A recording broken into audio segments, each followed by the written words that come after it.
people that got together and they wanted to put together a homeless shelter and some services for the folks that are having a hard time here in Ketchikan. A few years later, the city gave the building that we're in right now at 628 Park Avenue to the shelter or to the organization, and we named it the PATH, or Park Avenue Temporary Homeless Shelter. The building, if a lot of you will know, used to be an annex to the hospital that was downtown, and then it was the public health building for a long time before they moved up behind the hospital at Gateway.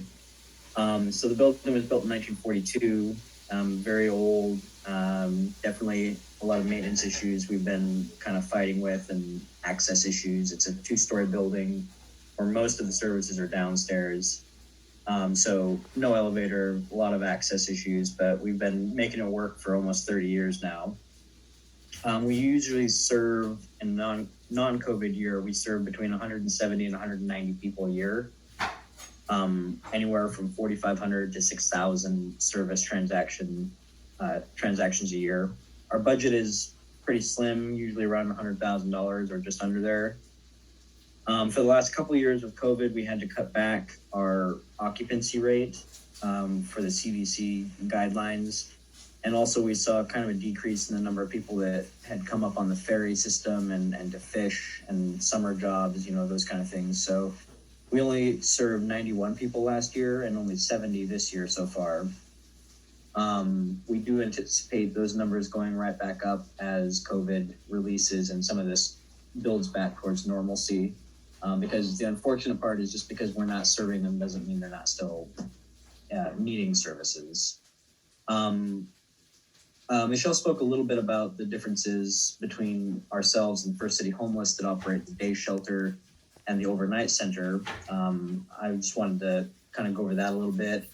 The biggest difference is that we generally do not allow people to come in if they're intoxicated. So that's a safety and health and safety issue for us, especially with, like I said, this building is old. I've had people fall down the stairs and they weren't intoxicated. So that's always a huge concern.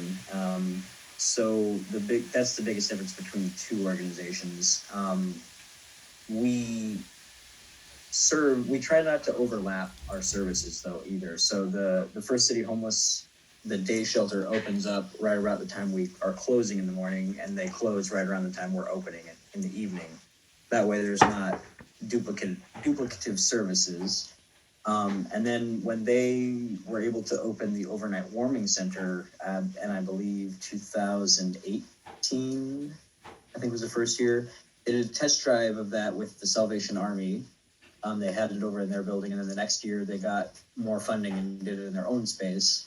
And that program allows people to come in while inebriated, and as long as they're not a danger to themselves or others, they are basically allowed to just sleep it off and stay out of the wet and the cold. And they operate that only in the winter. And what we saw, if I was to bring up our chart of things, we see a significant dip in our service usage at that point in time, and then it goes back up as over time. So there's a lot of overlap in the clients that we serve, but the biggest impact that had is it came out of a couple of our common clients passing away from exposure, essentially. And when they were able to put that together with help from the Salvation Army and a coalition of folks, it definitely saved people's lives. There's no ifs, ands, or buts about that. So that's been a wonderful program. The building next to us, the old water warehouse, the old KYI building, the city last year granted that for the use of First City Homeless, I should say. So they are currently building next door, expanding that building off onto the old viewing platform that was there. And they're going to, I believe, and I can't speak for them, but from what I understand, the plan is to occupy that as soon as it's completed with the overnight shelter. And I believe their long-term plan will be to move the day shelter services into there as well. So they're literally right next door. Our property lines actually cross in a couple of places, just because the buildings are so old. So it'll be very nice to have the services all very, close together. and in a very good spot downtown. So that's kind of the basic background and a little bit of the history and update on the food drive and whatnot. I didn't know if you guys had any other questions. I'd be happy to answer anything for you.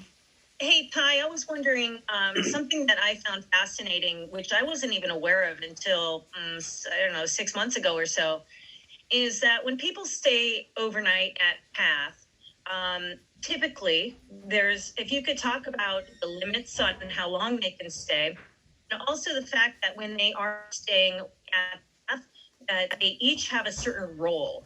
So you talked about the accessibility issues and you kind of assign certain roles to people. And can you talk a little bit about that? Because I think that's kind of neat. Yeah, sure. So what we understand as an organization that when you are evicted from your home or for whatever reason you end up homeless, that even if someone handed you cash to walk into an apartment, it can take a month, 45 days to achieve that, even if you have the money in hand. So we automatically allow people to stay for 30 days. And they're in the same bed each night. They can store their stuff and lock it away, and they don't have to worry about carrying it all with them or it getting stolen or anything like that. Which is a huge thing, especially for people that have been homeless for any length of time. That's, you see the classic big city, movie representation of a homeless person with a shopping cart full of stuff. That's somewhat accurate in that when you don't have a place to store your stuff, you have to keep it all with you at all times, and you become very possessive of that stuff. So we allow people to stay for at least 30 days. And then we just kind of monitor that after 30 days. So we check in with them and see what progress they're making, if they need any help with anything that we can do. The average stay historically is 45 days, 46 days, something like that. So it turns pretty well into that. What was the second half of the question? I'm sorry. The second part was, I found it fascinating, or find it fascinating, that because you do have some folks who have limited capabilities of getting up and down the stairs, you have roles that people fulfill. So in other words, if I was staying at Path, you would say, hey, Michelle, your responsibility is cleaning the bathroom or whatever it is. Yeah. So each, like all of the, we're a very small organization. So it's me full-time. I have an assistant, Ben, that's basically half-time. And then I have another assistant that kind of comes in and fills in 1 or 2 days a week, basically. Or like when I went on vacation in October, he filled in a lot more, obviously. But so very slim operation. It's usually just one person working at a time in the evenings. So each person comes in is also expected to do chores and like the general cleaning of the facility. So occasionally we'll have someone that really cannot get up and down the stairs, and that cuts them off from doing laundry, making their own food, and that sort of thing. So we do have we're very lucky in that I've never had a problem with talking to someone that can do those things and making sure that everybody's needs are being met as far as food and laundry and all that kind of stuff.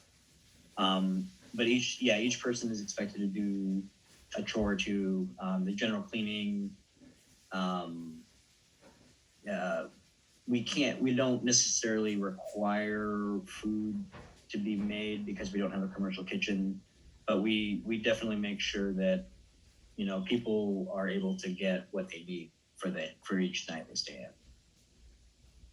What's the biggest challenge that you see for Path moving forward in the future? My biggest concern and obstacle right now is the building itself. It is an old building. It was built in 1942, and we're using it way beyond its life expectancy, and we're using it way beyond what it was intended to be used for.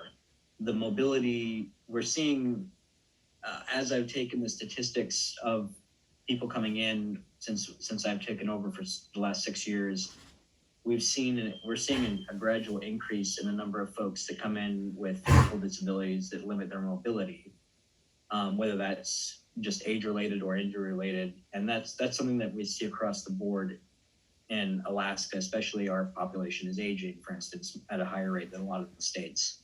And in the homeless population, health issues are also generally a much higher incident of injury and other conditions and whatnot.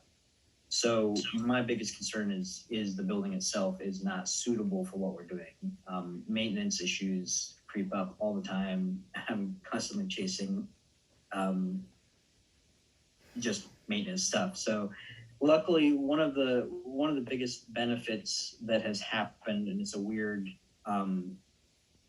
unexpected benefit out of the pandemic, is there was a ton of money that came out for CARES Act, through CARES Act, and now we're seeing opportunities opening up with ARPA and the next bill, infrastructure bill. Is we were able to get some big maintenance things done. We replaced our water heating system last year, and did some remodeling work for like bathrooms and things like that needed to be updated. And we do have some projects that are still ongoing, but it seems like right now most of my biggest concerns are related to the building is just not suitable. So. Hey, are you, Ty, a couple of years ago, you had gotten a grant and you were doing some work with veterans who needed your services. Are you still doing that? And if so, could you kind of touch on some of the successes and how that works? We are. So it's a program through the VA called SSVF, or Supportive Services for Veteran Families. And it's something that started, I think, maybe 10 years ago, that essentially if a veteran with any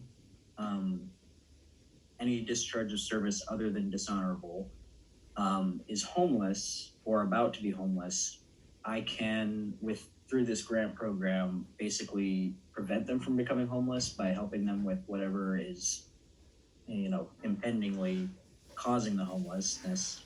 Or if they are homeless, I can put them in a hotel for up to 40 days, 45 days, and work with them to find an apartment, pay for the security deposits, the first and last deposits, and pay for direct rent assistance for a certain amount of time.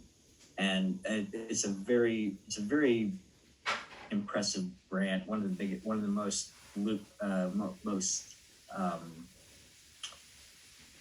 easiest to work with grants involving direct service money that I've ever seen. With COVID, it's been a lot more difficult. It is just me doing it. We do have the ability to hire someone, but it's just very difficult to hire someone to do that job for the rate that the VA is paying for it, especially if it doesn't have benefits attached to it and things like that. So that's been difficult. So I've been doing it just myself, basically. But you can use it to buy, like, if I get them into an apartment, I can buy like bedding and sheets and pots and pans. Can help with a certain amount of food items. It's a very inclusive program and very well thought out. Very powerful program. Every other year we get audited. And so they pull a file and they want all the information, all the receipts and all that for that person. And they were kind of questioning me because I've only had a handful of clients in the 2 years we've been doing it, but I've had 100% success rate. I've been able to house all of them and exit the program successfully. And that's unheard of. They only expect a 50%. It's like, you're doing really good if you can do 50%. So they were kind of questioning me on that. It's like, I'm sorry, the veterans that have come to me have been really ready to work with me and get housed. So. Do you partner with any other organizations in town? Like I know the Wellness Coalition has a re-entry program. There's some other services in town I feel like that are pretty complementary to what PATH can augment. We do work with each other very well. Like public health has been in almost constant contact with me with the last few months with COVID. We had to lock down in early August. We had an outbreak in the shelter. I ended up with COVID, and all of our clients that were staying in ended up with COVID. So we locked our building down completely, didn't let anybody in or out. Ended up being for like 2 weeks, 2.5 weeks. But so public health and I are in contact quite a bit. The hospital, especially the patient services side, the service coordinator and things like that. We all work very well together. We try to also make sure, like we just got a ton of milk donated from Rendezvous a few days before Thanksgiving. So we make sure that like we got some of the day shelter, we get some of whoever else might need it. We all do try to work together in that sort of way as far as, if I get, other than toilet paper, if I get a bunch of one thing that I don't necessarily need right now, we try to spread it out between the other agencies as well. And we all kind of coordinate with that as well. So Wellness Coalition. Hey, a couple of years ago, I remember you were on the radio, and I found it fascinating that at that time, and this might have changed because of COVID, that all of a sudden you were having a spike in the number of families that you were serving. How's that going, and why do you think that came about back then, and do you anticipate that to happen again?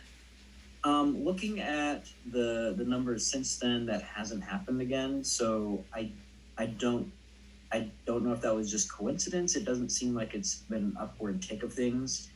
With COVID, I think in the last year, I haven't served any children this year, and last year I think we had one. So I think the saving grace has been there first was a moratorium on evictions, of course, we all remember.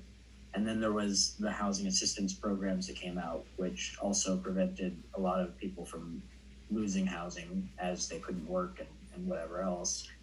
So I think those two policies and programs that came out and are to some degree still working prevented a lot of people from becoming homeless over this pandemic.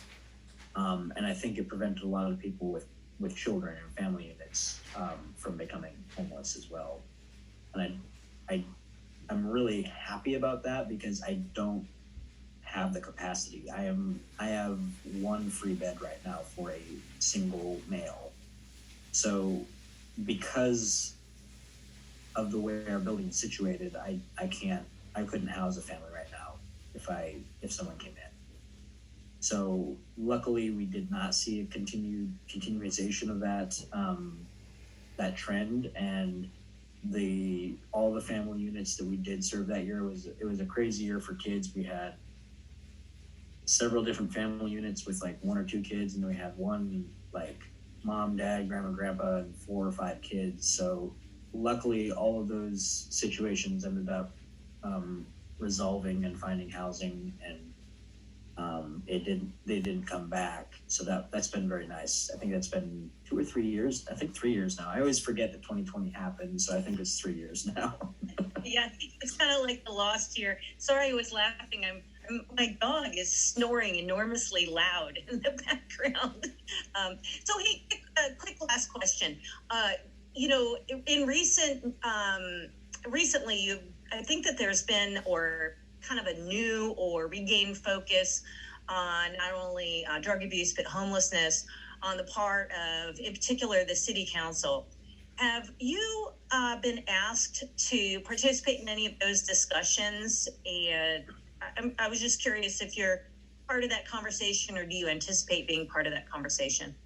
I have not been asked to be part of those conversations, but I did interject myself into some of them because we do need to be involved in those conversations. I think everybody's kind of burned out on a lot of things, so I don't take it personally, but communication about issues affecting housing and homelessness has been really difficult to get I've found. I've had several instances with both the borough and the city and the EOC and when that was still active, of being completely not included in those conversations. It was pretty clear that I should have been, and having to kind of go, hearing about it and then going in after the fact and, getting involved in those things. So, and it's not a personal slight. It's not anything. I think it's really just people are really tapped out, brain space wise. There are a lot of conversations coming on board with drug use and homelessness as two separate issues. And there is overlap there, but it is good that they are two separate issues because they really are two separate things. Both at the city council level, the borough, the state even is becoming very involved in that now, and that's really excellent that that's happening. We've also, here at the shelter, I've been recently invited the city council members, some borough staff came through and looked over the building, and some city staff came and looked through the building. Because what I find is, just like me when I started here 6 years ago, most people have not been inside this building since maybe the late 80s, when it was still a public health building, if at all. So when I invited people in, I can sit here and tell you all my buildings are old and falling apart, but until you come in and look at it, you don't really get a good grasp of what I mean by that. So I've been bringing folks in over the last couple of weeks. The interesting and exciting thing to me is there's the new infrastructure bill and the ARPA funding and whatnot. There's going to be a lot of money hitting the ground over the next couple of years. And while usually big money coming out there's not usually a lot of money for capital improvements that would really fit for what we're doing. This year, this next couple of years, this money is going to fit for that. So my hope is over the next year or two, we can put together a project in the city to build a new facility or modify an existing building for what we do to be more purpose built for what we're doing. The mobility thing, as I said, the years that I've been tracking disabilities and mobility issues, we went from 40% people having disabilities to 50% this year.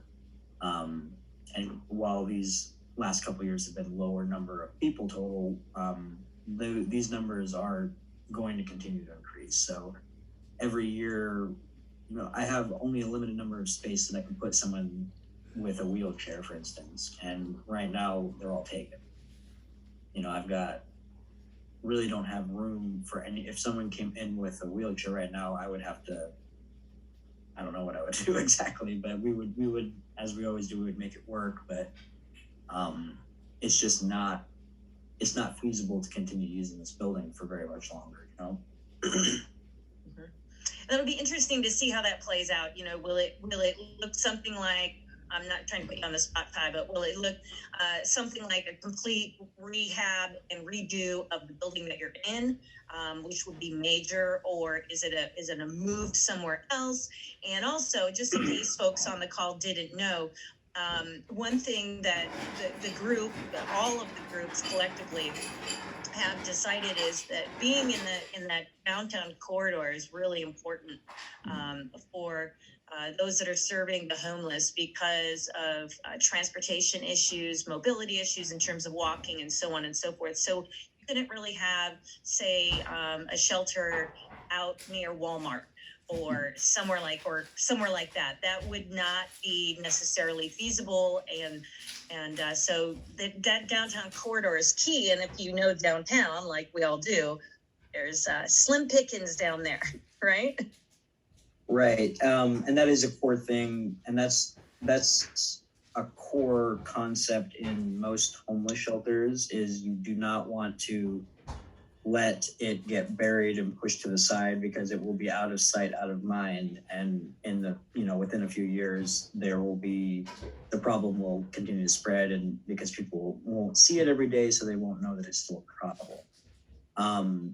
The access to the transportation system, the access to the most number of jobs that are going to be available for folks in homelessness situations, most number of relatively affordable housing options. They're all downtown. So those are all the reasons that we as the service providers have kind of determined that the best location is going to be in the downtown corridor. Ideally, we would build a new building. It could be something that could be purpose built. And the main reason that is, as opposed to a major rehab of this building, is this building would have to stop operating while we rehabbed it. So we would displace all the clients that we serve and the staff. Like, I'm a live-in staff member, so I have a little apartment to the side. My assistant Ben has a little apartment as well, little room here. So we would be displacing the entire operation. If we were to build a new space or rehab an existing building that's not this one, we would not displace a single person throughout that entire process, which will take a long time. A rebuild, a new build or a major rehab, you're talking, a new build, you're talking at least a year, just because of the materials, supply chain. And then with a rehab, you're talking months, 4, 5, 6 months, depending on the gravity of the rehab. There are a few spaces that I've got my eye on, if you will, either owned by the city already, which is a great thing, or they're empty lots right now that would, they'd be expensive to buy because they're in private hands, but they would be in a good space. And the other problem with rehabbing this building is it is confined to its floor print, its footprint. So one of the biggest problems is it's not big enough either. It's we some of the toilet paper that we just collected is now residing in a shelf in my room that I can't reach anyway, so I don't use. So it's I've got probably 10, 15 miles of toilet paper just sitting over my head every time I walk in the door, So space has been a very difficult thing to come up with here too. We have our rooms are fairly small for the clients, and they've got more people in each room than we would like. Certainly more than is allowed if we were to build a new building to build it to code. There's also just deficiencies in the building that are problematic too. Like, there's no sprinkler system because it's an old building, it's grandfathered in, but the fire department, fire marshal, and all that keep giving us a pass on it for those reasons, which are perfectly legal. But if you think about it, sprinkler systems in a building like this are a really good idea for safety, or egress windows where if something were to happen, they could easily climb out of the window would be really nice. When this building was built so far before those thoughts were in place that there's no good way to make that happen either. So. Well, thank you so much. We really appreciate it. Does anyone have any questions? I've been sitting here yapping away, and I didn't offer up any questions. I have to anyone else. But if anybody else has. I just want to say thank you, Chai, for your commitment to this project and this mission, because it's really lovely to have you